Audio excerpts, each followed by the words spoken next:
But is it something that can work in the context of today, though?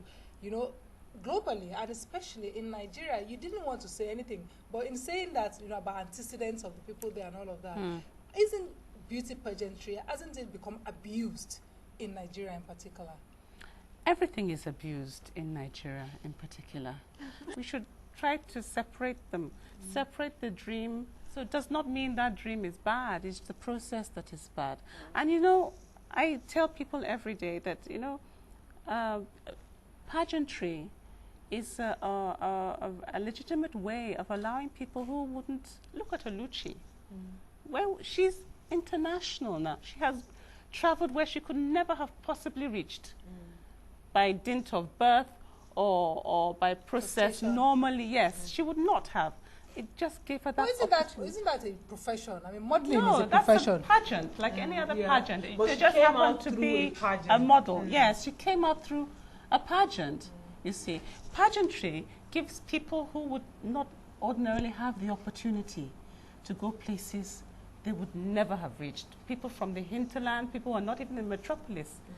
I think what people feel that is a bit unfair is that you are, but like modeling, you're getting it by some kind of Genetic gifts. And I think that's where the issue arises that people don't like.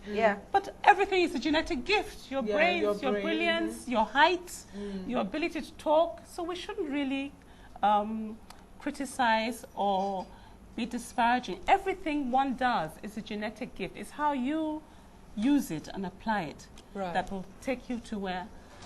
I certainly am not the first ever person to have become a beauty queen. But if you can have something, you can take it and run with it, fine. That's a genetic gift. And you should apply every genetic gift that you have to the best of your ability.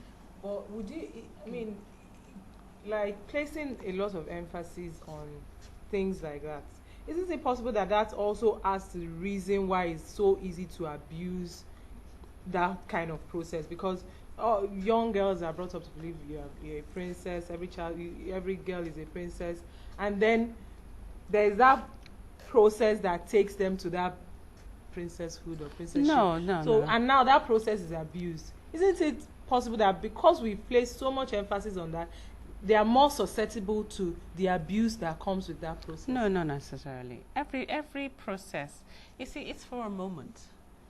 Every child knows. You have children's. The way children view things is only for a moment in time. So, I mean, to say that I do not actually like people saying that I'm a beauty queen in my 40s going 50 because it's ridiculous. That was a moment in time for young people. You cannot live on that forever. It's a moment in time for youth.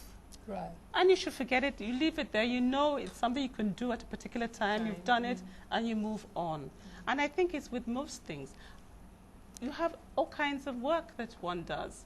You have the entertainment business. Everything has a process and everything has a time. Even if you're working in an office, you'll retire one day. So you should tell somebody, oh, I was the MD of Guinness 20 years ago. When you have to have something new to be talking about and doing and engaging your time in. Everything is for a moment in time.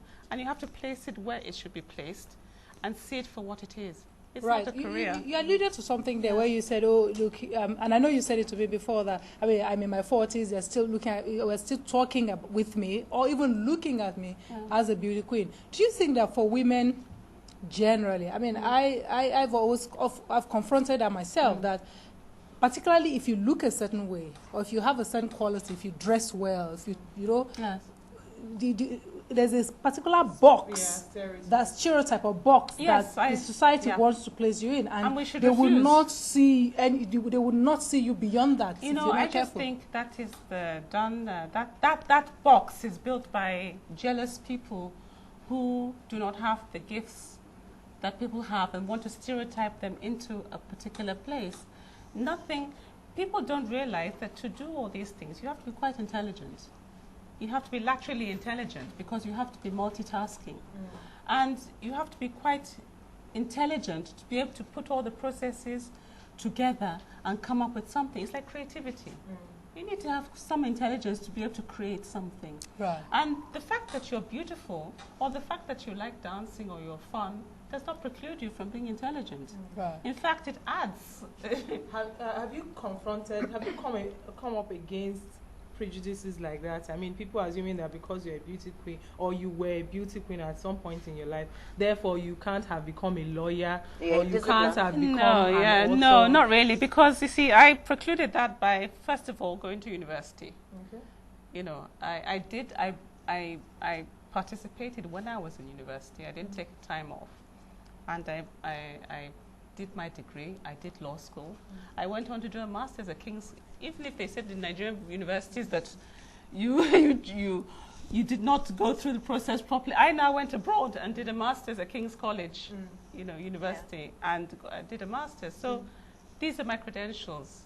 You know, it's like I always tell my husband that I don't need you to tell me I'm beautiful. Nigeria has told me already. It's judicially noticed. So, you know, going to university, going through that process is there. Your credentials are there. Nobody can refute that anymore. That kind of negative impact because you have certificates. It's unfortunate that one has to have some kind of backup mechanism, but that's there. So people look for other things to say, but that's there already.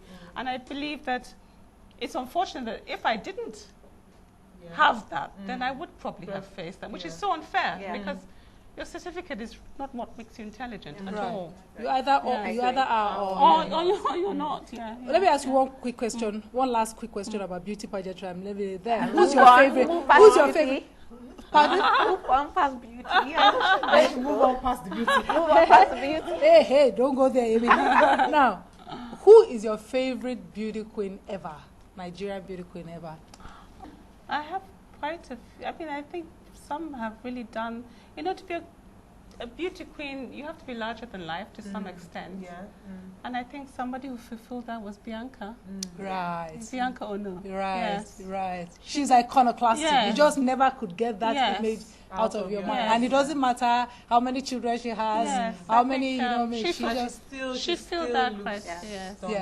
She filled that criteria, and I think that to be a beauty queen, you have to be slightly larger than life, and you have to be bright. Yeah, I think I agree with you. Also, yes, it was clear she was a smart, intelligent girl, beautiful, and so on and so forth. All right, dazzling. I wanted to ask her about social activism. Right. If we move past beauty. Because I knew.